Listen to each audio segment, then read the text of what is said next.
If you love intense HFY stories where humanity turns fear into strength, hit like and subscribe so you never miss the next battle. Your support helps this channel bring you more powerful sci-fi stories full of emotion, strategy, and unforgettable human moments. Commander Rowan Cade arrived at Concord Spindle in a bad mood, which for him looked almost exactly like a good mood with less patience. The station rotated above a pale gas giant in a wide silver ring. All polished walls, diplomatic lighting, and expensive architecture pretending nobody had ever bled inside it. Humans and aliens had been coexisting for decades now, long enough for mixed trade routes, shared schools, medical exchanges, and the sort of slow ordinary trust that made older species uncomfortable because it worked. Concord Spindle was supposed to host the next step in that trust, the launch of an interspecies juvenile exchange initiative that would place carefully supervised young members of historically feared species into shared developmental programs. On paper it was hope, in politics it was a minefield. Rowan knew that before the shuttle docked. He also knew something else. Anywhere that spent this much money making peace look easy was usually one bad moment away from proving how hard it really was. Behind him, Lieutenant Mara Keene stepped down the ramp with the expression of a woman already preparing to dislike everyone on the station. Sergeant Dax Hollow followed last, broad-shouldered and silent, carrying 2 case packs like they weighed nothing. Administrator Valen Soar met them on the docking platform with the look of someone who had already survived too many emergencies before noon. "Commander Cade," Valen said, extending a lower limb in formal greeting. "Concord Spindle welcomes the human delegation." Rowan took the limb carefully, warm and human in a way that always seemed to unsettle station-born species. "That makes one of us," he said. Valen stared at him, then decided, wisely, not to ask. The docking hall was open, bright, and just empty enough to feel staged. Rowan noticed the camera position, the emergency shutters, the distance to the nearest med station, and the fact that 3 security officers were watching the delegation but pretending to watch the corridor behind them. Mara noticed it too. "They're tense," she murmured without moving her lips. Dax shifted 1 fraction closer to Rowan's left, too tense for a welcome.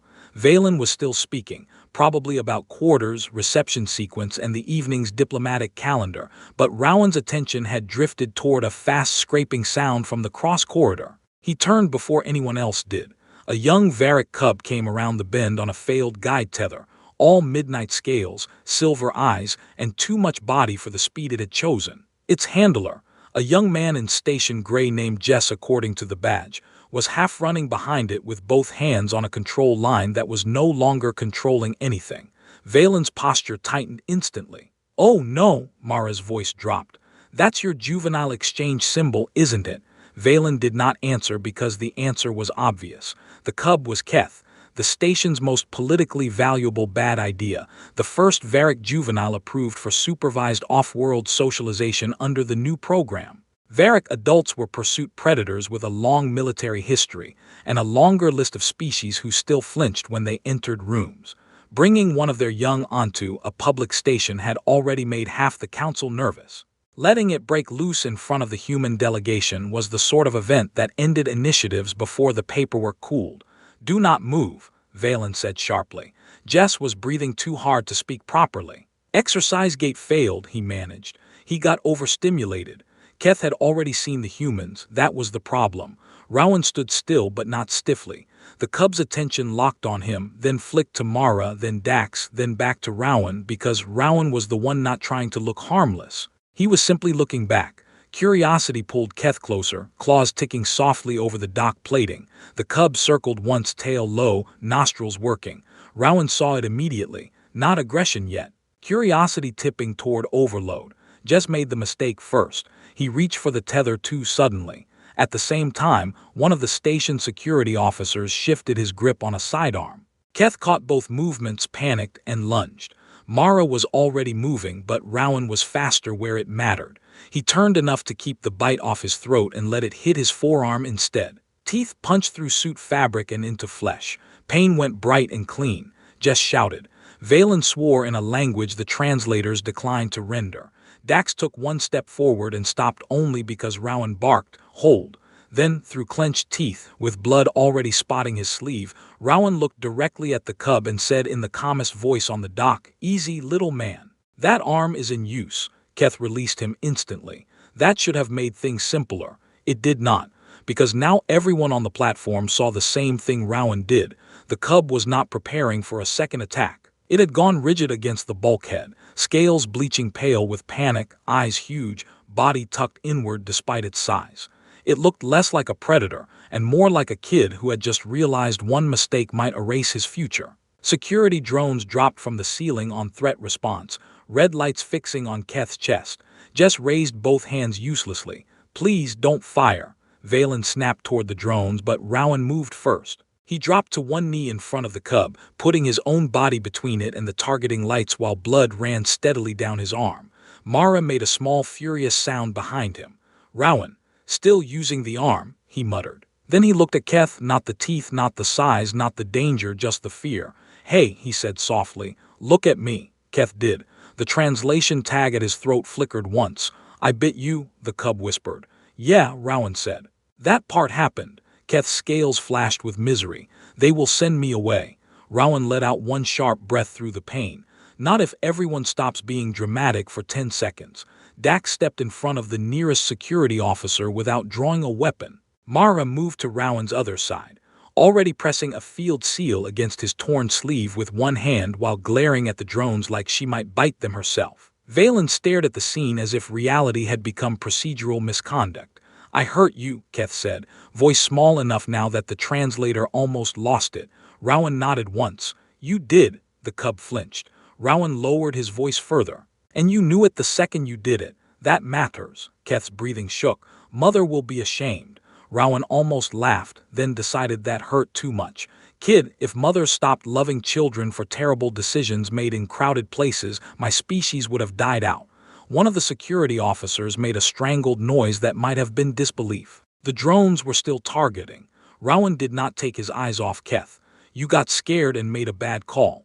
That is not the same thing as being bad." The cub stared at him as if no one had ever separated those two ideas before. On the far side of the dock, medics finally burst through the corridor doors.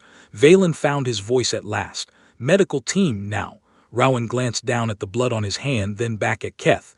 "We are going to fix the arm," he said. "You are going to stay right here and not turn this into a whole station problem." Keth swallowed. "I can do that." Rowan gave him a thin, painful grin. "Good, start strong."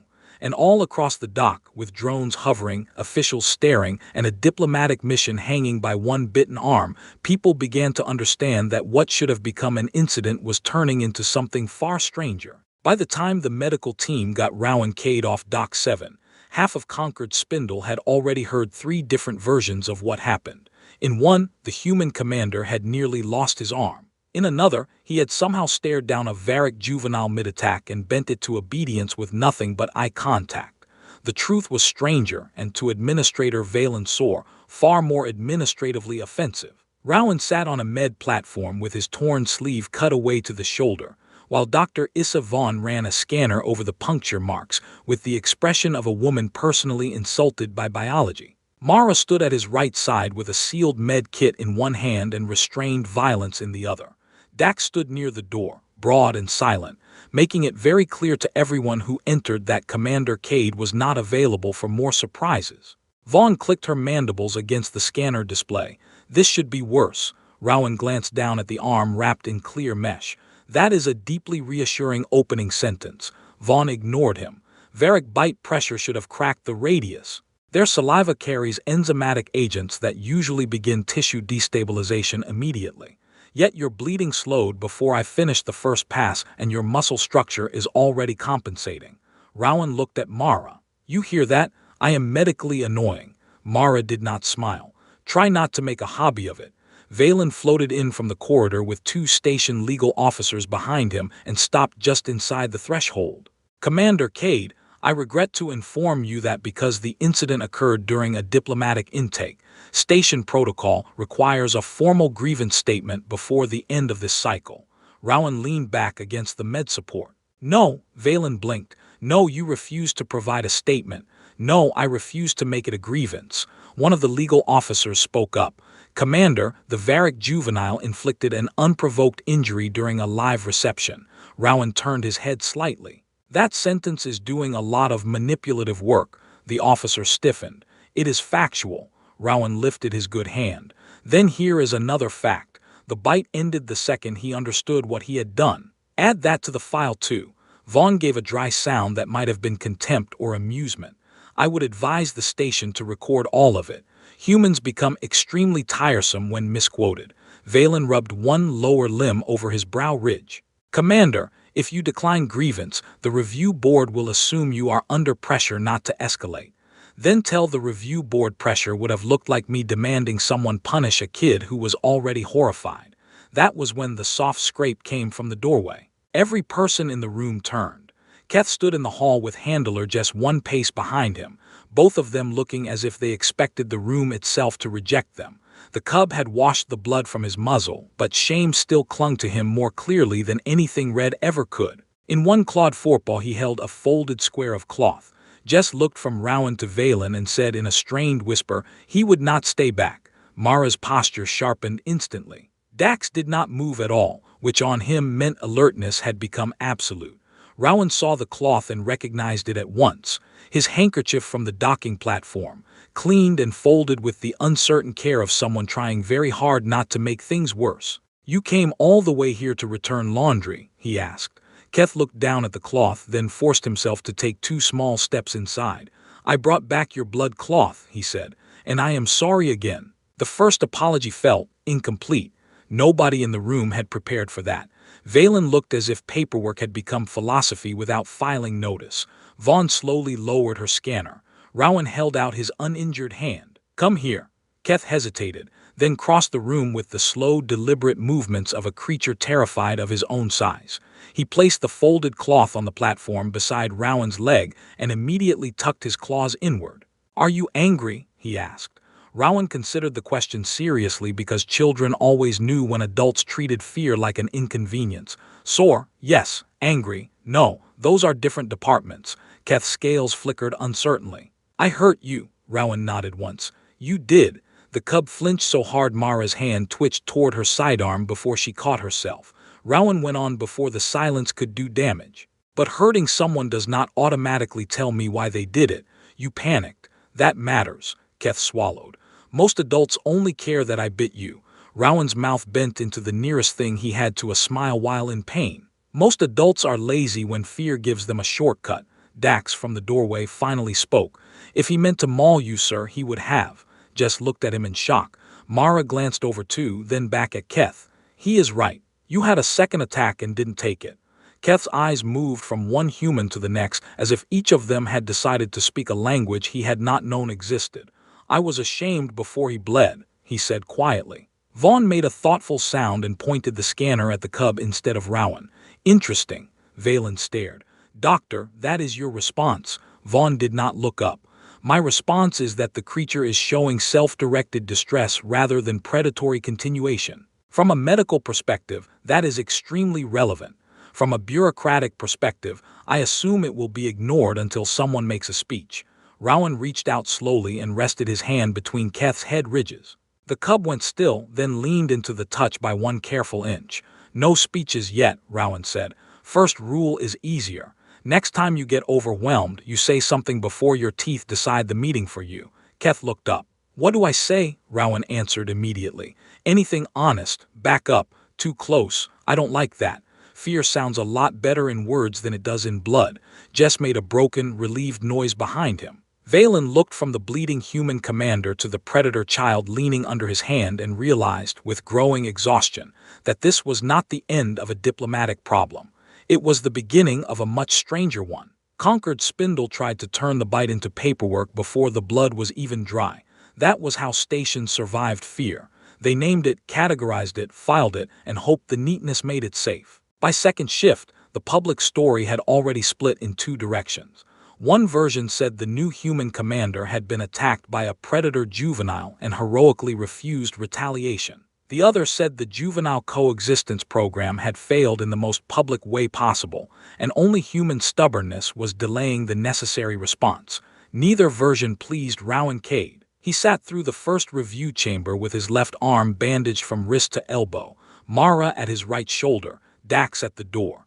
and the strong feeling that everyone in the room was less interested in what happened than in what they could make it mean. Counselor Menvar presided from the central platform with the dry, exhausted dignity of a man who had spent too long trying to make bad species share air.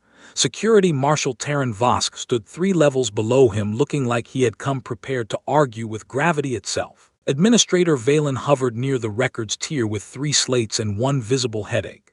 Keth sat beside Handler Jess on the lower witness pad, claws tucked, tail wrapped tight, trying very hard to make himself look smaller than a young Varric predator had any right to look. Menvar opened the session without theater. This chamber is convened to assess the Doc 7 incident, determine continuing risk, and review whether the Juvenile Exchange Initiative remains viable under current conditions. Marshal Vosk wasted no time. The answer to the third point is no. Rowan looked at him. That was impressively efficient. You should at least pretend the room matters. Vosk's eyes narrowed. Commander Cade, a station guest, was injured by a category risk juvenile during an official reception. A station guest is sitting here telling you not to say it like that.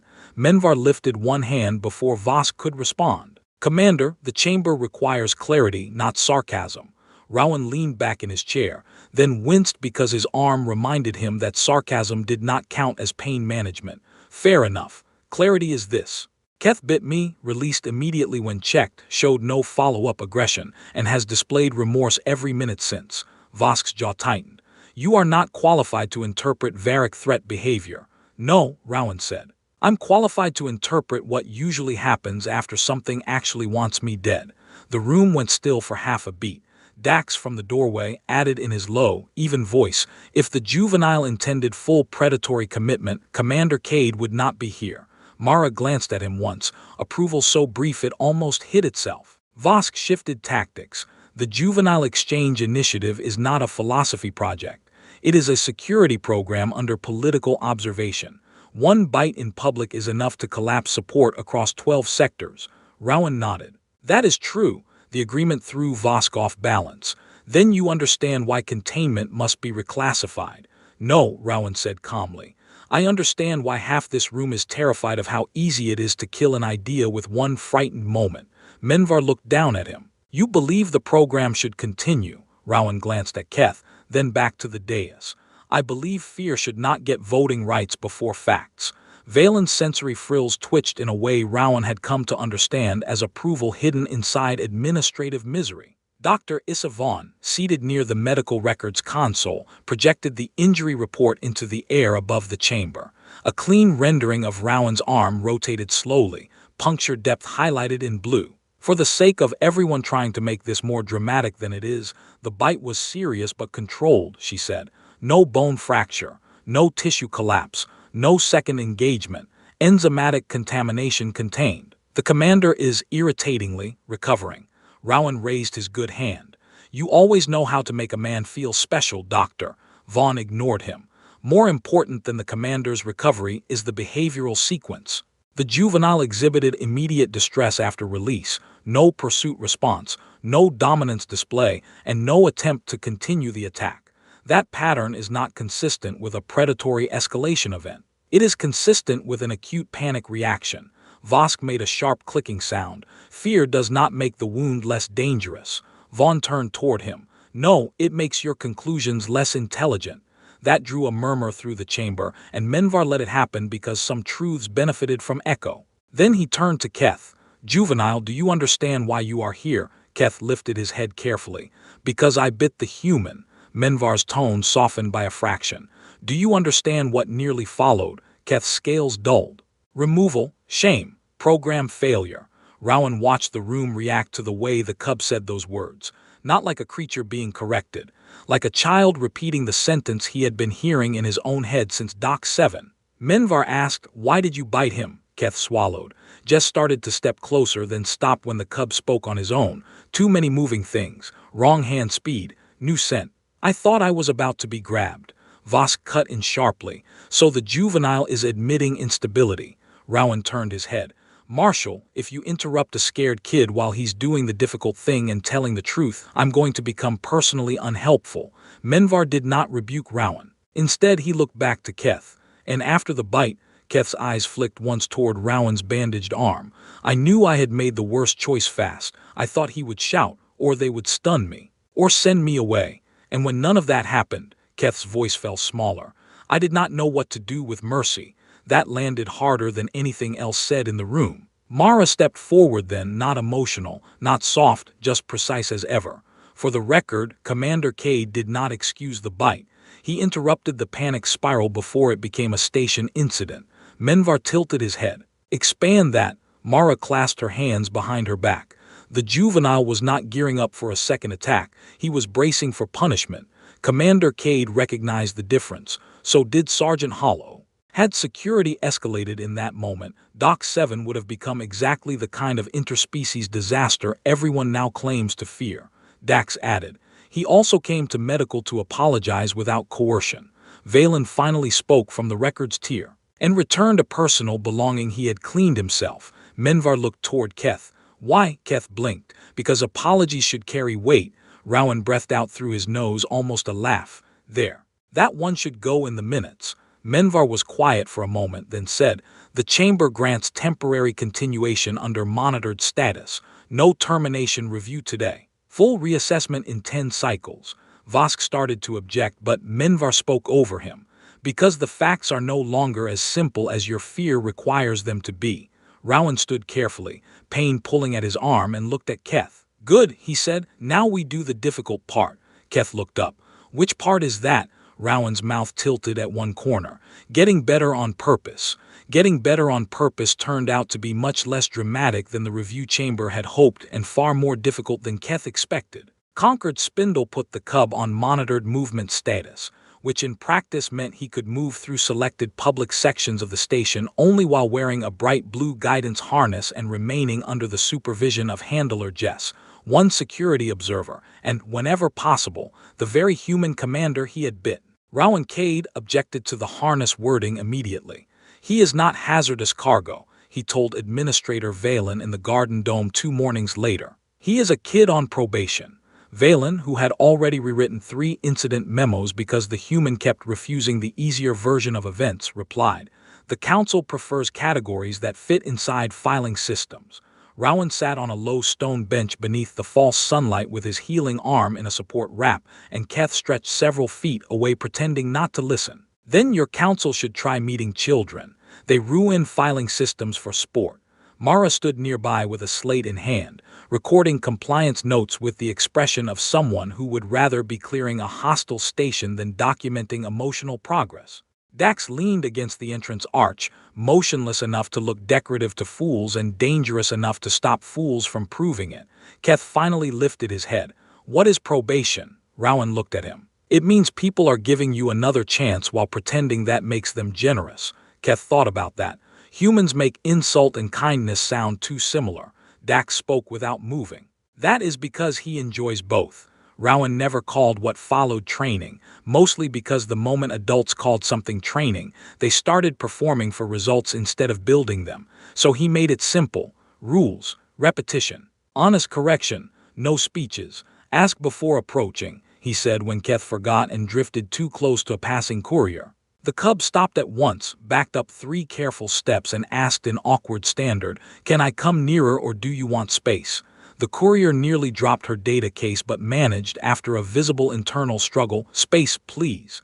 Keth backed away farther than necessary, then came to Rowan looking miserable.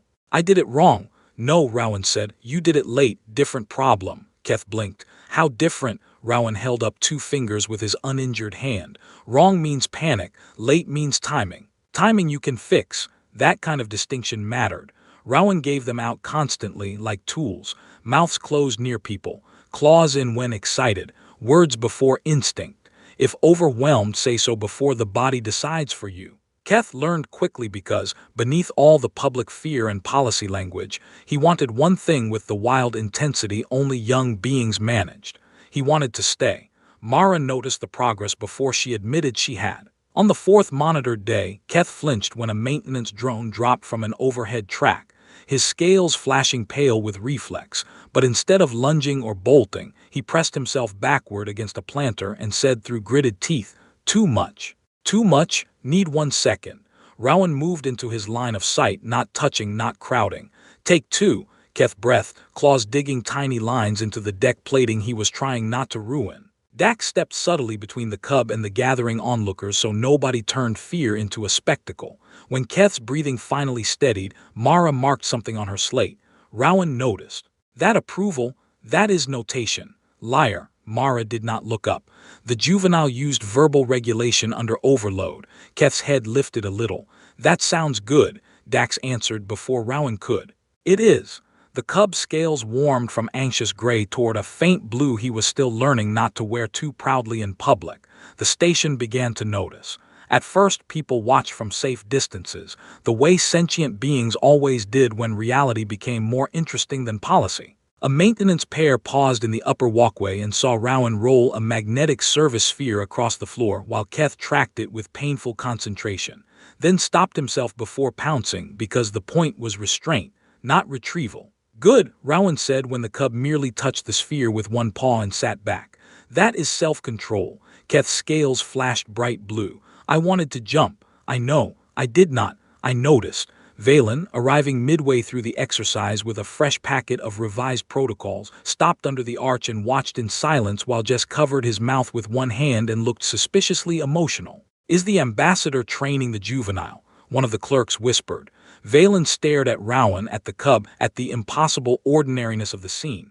No, he said slowly. He is teaching him not to be ruled by his first fear. The clerk looked more confused than enlightened, which Valen considered an accurate summary of most human influence. The real test came before anyone was ready to call it one. Concord Spindle's central promenade was crowded that cycle, heavy with market traffic, family groups and diplomatic aides moving too quickly through a space designed to look leisurely. Rowan had agreed to walk Keth through it because avoiding public spaces forever would only teach the wrong lesson. Mara hated the idea. Dax hated it quietly, which on him meant more. Keth hated it for the first 6 minutes, then began managing.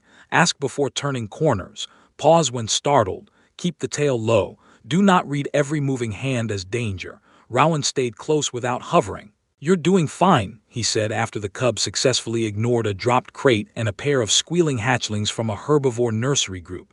Keth looked up, uncertain. Actually fine. Annoyingly fine. The cub almost purred. Then one of the promenade light bands burst. It was a small failure, more noise and sparks than true danger, but to an already loaded nervous system it landed like an attack. Glass rang. A food cart tipped. Several civilians yelped and recoiled. Keth jerked hard enough that Mara's hand went to her weapon before stopping herself. Dax moved one step to cover the crowd line. Rowan did not touch the cub. He only cut through the rising noise with the same voice he had used on Dock 7. Keth, eyes here. The cub's silver gaze snapped to him, wild and panicked. I want to run. I know. I want to bite something. I know. Keth shook once from nose to tail. What do I do instead? Rowan pointed at the deck. Sit. Keth sat so fast his harness rings clinked. Claws in. They tucked. Talk. The cub sucked in a breath, scared, loud, too bright, not attack. Just scared. The people nearest him had gone utterly still. Rowan nodded once. Good. Stay with that. Keth stayed. He did not lunge. He did not bolt. He sat in the middle of a crowded public promenade, shaking with every instinct he had, and chose words over teeth while an entire station watched. Valen arrived moments later to find the crowd silent for a completely different reason than fear. Not because danger had vanished, because they had just watched it stop itself. Rowan looked up at the administrator and said, "You'll want that in the file." Valen, for once, already knew. The promenade incident should have ended as a small success, the kind stations liked because it could be filed under improving behavior and then quietly forgotten. Instead, it happened on market rotation, with too many witnesses, too much traffic, and exactly the wrong kind of luck. Concord Spindle's central market was crowded enough to turn every sound into 10 more. Vendors calling, transport carts gliding overhead, children weaving between adults, diplomats pretending not to stare at species they were absolutely staring at. Rowan had agreed to bring Keth through it because hiding the cub forever would only teach him that public space belonged to everyone except him. Mara walked half a pace behind Rowan, scanning the crowd with the same controlled hostility she brought to live fire zones. Dax took the outer line, broad enough that most people gave him room without realizing he was the reason they had any. Keth stayed between them and Rowan, bright blue guidance harness on, moving carefully, asking before approaching anyone, stopping when told, doing all the hard invisible work that adults liked calling simple because they were not the ones doing it. He was doing well too, which worried Rowan more than failure ever did. Progress made people careless. Jess had peeled off toward a supply counter for less than a minute when the overhead service rail gave a sharp metallic crack that turned every head upward. Valen, 3 stalls away reviewing transit permits and pretending the market did not exhaust him, looked up in time to see a cargo trolley shudder off its guideline. One magnetic lock failed, then a second, and the whole loaded platform swung sideways over the promenade in a shower of sparks. Under it stood a small Bolari child frozen in the exact way frightened children always froze, not because they chose stillness, but because the body sometimes confused terror with obedience. The crowd broke around the danger in every direction except the one that mattered. Mara moved first toward the child, but she was too far. Dax was already shoving 2 panicking civilians out of the impact lane. Rowan saw Keth tense beside him and knew the next second would decide the whole station's opinion forever. Keth moved before anyone ordered him to. It was not a blind leap, and it was not the old fear-driven lunge from Dock 7. It was fast, disciplined, and direct. All the explosive power of a Varric cub used with purpose instead of panic. He hit the child with his shoulder hard enough to send them both skidding across the deck just as the trolley crashed down where the child had been, freight containers bursting open in a cloud of powdered spice and shattered plating. For one instant the market went completely silent. Then alarms woke and security drones dropped from the ceiling on automatic threat response, red targeting lights snapping to the largest moving predator in the zone. Keth froze at once, not because of the drones, Rowan realized, but because the Bolari child was now clinging to his neck and crying into his scales.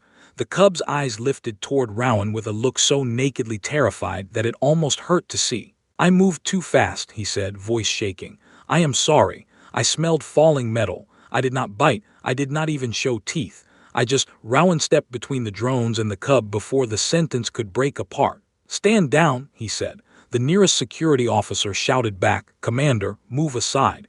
The juvenile is agitated." Dax turned his head just enough to look at the officer, and that was somehow more threatening than if he had drawn a weapon. Mara was already beside Rowan, one hand low near her sidearm, the other extended toward the drone's recognition panel. "Check your visual feed again," she snapped. He just saved a civilian. The drones did not care about context. They cared about mass, motion, and species category. Their lights stayed red. The Bolari parent finally reached the scene, saw their child alive in the arms of the creature half the station feared, and stopped with the same impossible confusion everyone else was wearing. Rowan crouched slightly without taking his eyes off the drones. "Keth, keep still. I am trying." "Good, keep trying harder." The cub swallowed. "Did I do wrong?" Rowan glanced at the child clinging to him. "No," he said. "You did your job before the station did." By then half the promenade was watching, and not with the hungry excitement of scandal, with uncertainty, which was much better and far more dangerous to old ideas. The Bolari child pulled back just far enough to look at Keth's face and asked, in that honest little voice only children used, "Are you the bite one?" Keth looked mortified. "Yes." The child considered that, then said, "You are also the catch one." Somewhere behind Rowan, Valen made a sound that was either disbelief or the first crack in an administrator's worldview. The parent finally stepped forward, took their child carefully, and then, after one long stunned look at Keth, bowed their head. "You saved him." Keth's scales flashed uncertain blue beneath the fear. "I think so." Rowan straightened and looked toward the security drones again. "You hearing this, or should I start writing reports in larger words?" That did it. Valen found his voice, sharp enough to cut through all of it. "Threat response disengage. Manual override. Now." The drones rose reluctantly back toward the ceiling. The market noise did not return all at once. It rebuilt around the scene in pieces, whispers first, then movement, then the strange humanizing thing that always followed genuine public courage. Gratitude from people who had not planned to feel it. A vendor who had filed a complaint about Keth's market access 2 days ago crossed himself in his species fashion and muttered, "Good catch." Another witness nodded awkwardly. The Bolari child, now in a parent's arms, leaned back and waved. "Thank you, Big Bitey." Keth stared, then gave the smallest possible dip of his head. "You are welcome."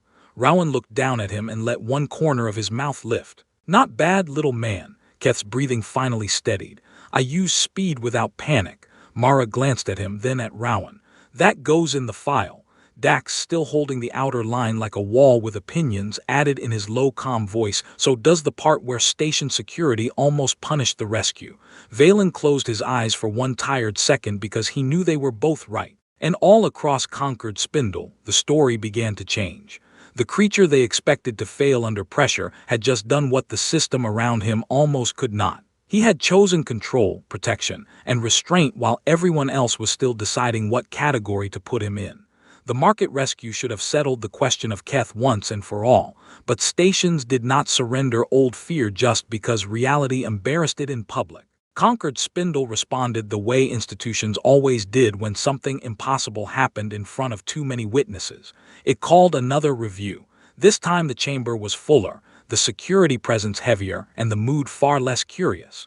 Some delegates wanted Keth's monitored status lifted immediately. Others argued that one good act did not erase biology, precedent, or the bite that had started all of this. Administrator Valen Soar floated near the records tier with a stack of witness statements and the uncomfortable knowledge that he now cared how the vote ended. Commander Rowan Cade sat at the center table in station formal black with his injured arm no longer in a sling, though the faint healing marks were still visible when he moved. Lieutenant Mara Keene stood behind his chair, slate in hand, posture exact. Sergeant Dax Hollow stood 2 steps off Rowan's left shoulder with that same unhelpful stillness that always made people rethink bad ideas. Keth sat beside Rowan's chair on the floor, no blue guidance harness this time, only a dark diplomatic collar marked juvenile status and temporary conduct seal. He looked alert, careful, and very aware that half the room still thought one mistake should define him forever. Counselor Menvar opened with the sort of tired dignity that meant he had already read every argument twice and disliked all of them equally. This chamber acknowledges that the Varric juvenile Keth acted with restraint and civic intent during the market incident, resulting in the direct preservation of civilian life. The question before us is whether that event reflects unusual luck or meaningful behavioral change. Security Marshal Taryn Vosk stepped forward before anyone else could. "Behavioral change does not remove capacity for harm." Rowan tilted his head. "No one here is arguing he became a pillow." A few delegates flinched at the line. Menvar, to his credit, did not. "Commander Cade, I advise precision." Rowan folded his hands on the table. "Gladly. Keth bit me during a fear spike, released without escalation, accepted correction, demonstrated remorse, adapted to structured behavioral guidance, and then under public stress saved a child without reverting to predatory response. If the chamber wants precision, there it is." Vosk's eyes narrowed. "Your species keeps mistaking anecdote for doctrine." Mara spoke then, voice level and dry enough to cut. "No. We are arguing that doctrine built without observing actual behavior is only organized superstition." Several heads turned. Valen almost smiled and then remembered his profession. Dr. Issa Vaughn delivered the medical update with open irritation, as if facts should have chosen a tidier shape. "Commander Cade's bite injuries are healing within projected human tolerance." More relevant to this review, the juvenile's recorded stress responses have measurably changed over the past 12 station days. Self-harm episodes have ceased. Reactive lunges have ceased. Startle events now produce verbalization before physical escalation in 7 of 9 logged instances. During the market incident, the juvenile employed speed, restraint, and directional force without follow-up attack. She paused, looking annoyed that her own evidence sounded persuasive. "This is not typical unmanaged Varric panic behavior." Vosk folded his arms. "And if the next incident kills someone," Dax answered in his low, even voice before Rowan could, "then we respond to that incident, not this one." The chamber went still, because that was the problem exactly. People preferred punishment in advance. It felt safer than admitting improvement might be real. Then Menvar did the smartest thing anyone in the room could have done. He turned to Keth. "Juvenile, stand." Keth rose carefully. "You understand why this chamber is meeting?" "Yes, state it plainly." Keth swallowed once. "Because I hurt someone, then changed. And some people believe the first thing matters more." That landed harder than any polished testimony. Menvar's voice softened by a fraction. "What did you learn?" Keth looked at Rowan first, then the room. That fear is not permission. That if my body wants to decide too fast, I use words first. That distance offered is not rejection. That correction does not mean exile. That if I harm someone, apology starts with stopping, then changing. Vosk stepped in sharply. And if fear returns stronger than your lessons, Keth's scales darkened, but he did not look away. Then I say so before it becomes someone else's wound. Rowan's mouth moved slightly at that, not a smile exactly, but close enough for Valen to notice. The chamber had expected either a beast made obedient or a child made pitiable. It was getting neither. It was getting accountability without self-condemnation, and that was much harder to argue against. The final shift came from somewhere smaller than law and larger than logic. The Bolari child from the market was escorted in with his parent for witness confirmation, and before anyone could stop him, he trotted across the floor to Keth and wrapped both small arms around one scaled foreleg. "He is the catch one," the child announced to the entire chamber, "and also the bite one, but less now." A stunned silence followed, then a ripple of strained amusement that broke the room's posture in the best possible way. The parent bowed toward the dais. "My child is alive because the juvenile controlled his strength under stress. That is all the statement I intend to give." Menvar looked around the chamber and clearly understood the moment better than most politicians did. "Then we vote." The result was not unanimous, but it was decisive. Keth's high-risk juvenile designation was suspended pending long-term review. His movement restrictions were reduced to supervised residency. More significant still, the Juvenile Exchange Initiative was not merely preserved. It was rewritten. New protocol language appeared on the chamber displays: developmental context, de-escalation priority, fear differentiation, behavior-guided response. Valen read the draft and felt the strange disorientation of watching policy catch up to decency in real time. Afterward, in the West Garden where the station lights softened into evening gold, Valen found Rowan seated on a stone bench with Keth stretched beside him. Scales finally relaxed enough to show a faint pleased blue instead of anxious gray. Mara stood a little distance off, pretending to review her slate. Dax kept watch by the fountain, because apparently even quiet victories required perimeter security where humans were concerned. Valen lowered himself to bench height, which he almost never did with visiting officials. "You have altered protocol architecture across 17 sectors because you chose not to panic in the first 10 seconds after being bitten." Rowan looked at the garden canopy, then at Keth. "Seems efficient." Valen made a tired sound. "Commander, there is one further administrative issue." Rowan's eyes narrowed. "That phrase never brings gifts." Valen handed him a transfer slate. Rowan scanned it once, then again, slower. Mara looked up from her slate. Dax glanced over without moving anything else. Keth lifted his head. "What is it?"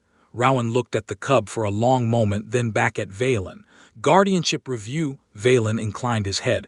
"Conditional. If you still intend to file." Keth went perfectly still. "You were serious." Rowan rubbed the back of his neck with his good hand. "Kid, I don't usually do speeches, but I try not to joke about where someone belongs." Keth's scales flashed bright, then steadied because he was learning. "With you?" Rowan looked down at him. "Yeah, terrible timing. Very inconvenient, but you're family-shaped now." Mara's expression softened just enough to exist. Dax from the fountain said quietly, "Knew it." Valen closed his eyes for one brief second and accepted that history once again had become paperwork because one human saw fear, refused to worship it, and made room for something better.